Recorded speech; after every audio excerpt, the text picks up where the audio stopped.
इस वक्त की बड़ी खबर सारण गोलीबारी मामले में बता दें आपको कि अब रोहिणी आचार्य ने एफआईआर दर्ज किया है। रोहिणी आचार्य 20 तारीख को जब सारण के बूथ संख्या 318 और 319 में गई तो वहां पर उन पर यह आरोप लगा कि आप बूथ छापने आई हैं। उसके बाद रोहिणी आचार्य पर अपशब्द का इस्तेमाल किया गया। रोहिणी आचार्य को ढेर सारी गालियां दी गई और उसके बाद रोहिणी आचार्य ने एफआईआर दर्ज करवा दिया है।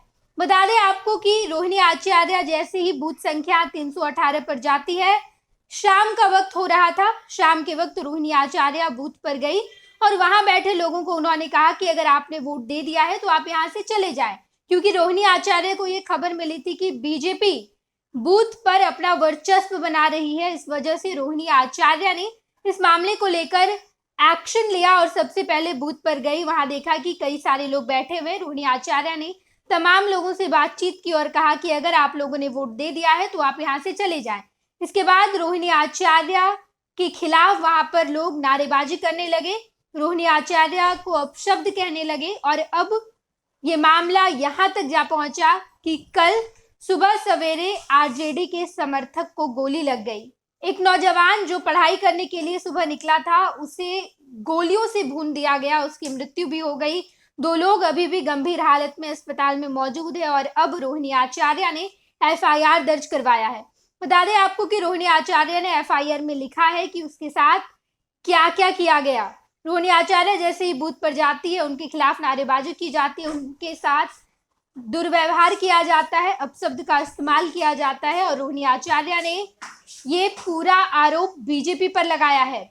रोहिणी आचार्य के खिलाफ हालांकि बीजेपी की लीगल टीम गई थी और लीगल टीम ने चुनाव आयोग को ये शिकायत दर्ज करवाई कि दरअसल रोहिणी आचार्य बूथ छापने गई थी, बूथ पर अपना कब्जा बनाने गई थी। इस वजह से जितने वहां पर समर्थक थे, उन्होंने रोहिणी आचार्य के साथ दुर्व्यवहार किया, उनके साथ असंसदीय शब्दों का इस्तेमाल किया गया।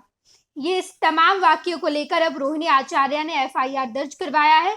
रोहिणी की तरफ से कहा गया है कि मैं तो केवल बूथ पर गई थी और एक प्रत्याशी के तौर पर ये मेरा अधिकार भी है कि मैं वहां जाऊं, मैं देखूं कि वहां का क्या माहौल है, किस तरीके से लोग वोट दे रहे हैं। ये काम मेरा है और मैं यही करने गई थी, लेकिन वहां पर बीजेपी के समर्थकों ने मुझ पर जानलेवा हमला किया, मुझ पर पत्थरबारी की गई और अब रोहिणी आचार्य ने लगभग 50 लोगों पर एफआईआर दर्ज करवाया है।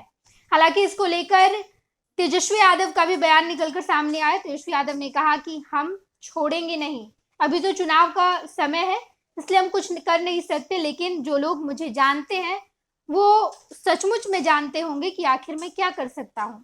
जो लोग मेरे स्वभाव से वाकिफ हैं, उन्हें पता है कि मैं उन लोगों को छोड़ूंगा नहीं। आरजेडी के समर्थक की जान गई है, एक नौजवान की जान गई है और इसका खामियाजा बीजेपी को भुगतना पड़ेगा। और अब रोहिणी आचार्य ने एफआईआर दर्ज कर दिया है और रोहिणी आचार्य ने एफआईआर दर्ज करने के बाद राजीव प्रताप रूढ़ी पर बड़ा तंज कसा है।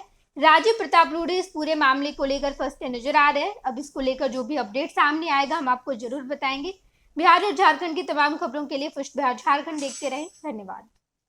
पनोरमा ग्रुप, जो सोचता है वो करता है, आपके अपने सपनों का आशियाना। ये लो मुंह मीठा करो, आज मैंने अपना जॉब छोड़ दिया, अब हम पूर्णिया वापस जाएंगे। जॉब छोड़ दिया है? मतलब ये घर कैसे चलेगा? हम करेंगे क्या और माँ बाबूजी क्या बोलेंगे? इसलिए मैं एक और मिठाई का डब्बा लाया, अपने बिजनेस के लिए लोन अप्रूव हो गया। अरे लोन अप्रूव हो गया वो तो ठीक है, लेकिन पूर्णिया में हम रहेंगे कहाँ? अपना घर भी तो नहीं है वहां।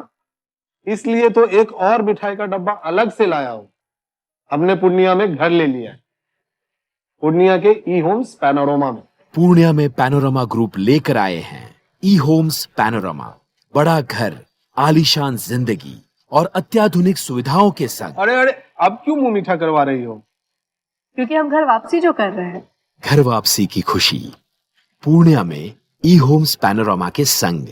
ई Homes Panorama, luxurious lifestyle redefined.